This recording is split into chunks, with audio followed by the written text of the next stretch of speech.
this is a wired mic. That right there is an XVive that has not been charged, clearly, because I'm an idiot. I want to use this down the street, but clearly I don't want to bring 100 foot of cable. So XVive just dropped the product, and let's test it out. This is the U35 wireless microphone system.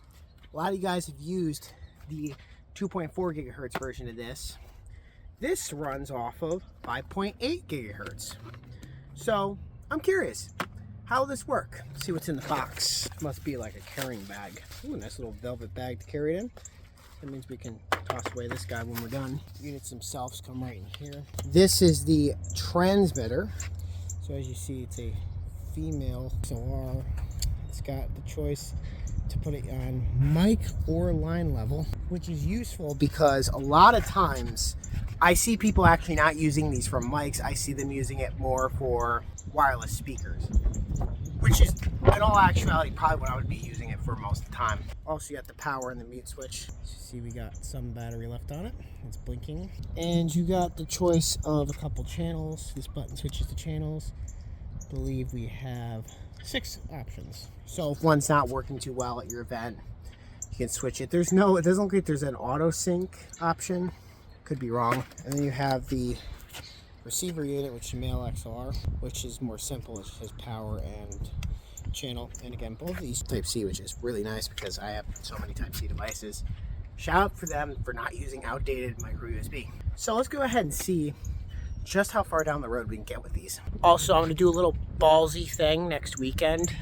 I'm at Beer Garden again, and usually I use a corded mic just so I don't have to bring a transmitter. I think I'm gonna bring these and test out. Because the one thing that usually scares me about 2.4 or 5 gigahertz is that's what cell phones and a lot of wireless devices run on.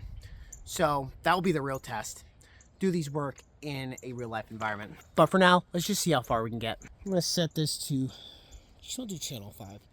And set it to mic. We take this one and we set it to channel 5 as well. Looks like they came with some charge out of the box. Versus is over here. We're just gonna plug in the XLR. And the good news is so far, I'm not hearing any interference noises, which is a huge plus. So then all you gotta do is just take it, plug it, you hear the little pop, and check, check, check.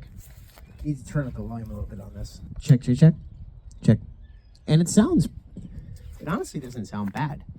But again, range is what I'm curious of. Nice thing is with this is a very scientific way to test the range because I can just go on a Google map, plot 2 points, and tell you exactly how far away it gets. So you guys can hear that? Let's go for a walk. Test, test. Seems like it's still going. Test, test.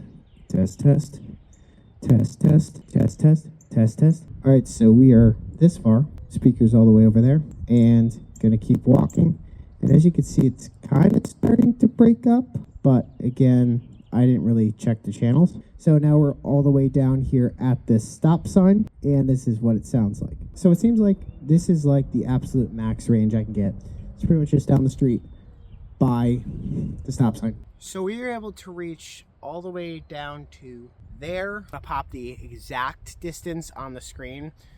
Overall, I'd say that's pretty good considering most people are just gonna use this to get it like to a speaker in another room or just close proximity for them.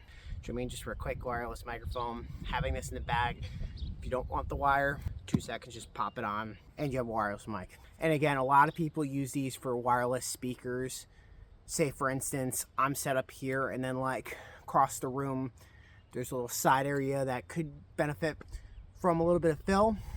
Slap one of these suckers on. Basically what you'd do is you would plug this into your mixer and then the other end into your speaker, kind of like I did there. Overall, these are pretty good. I cannot wait to test these out more in depth and let you guys know how they work in the real world because again, this is just me testing it out in the streets.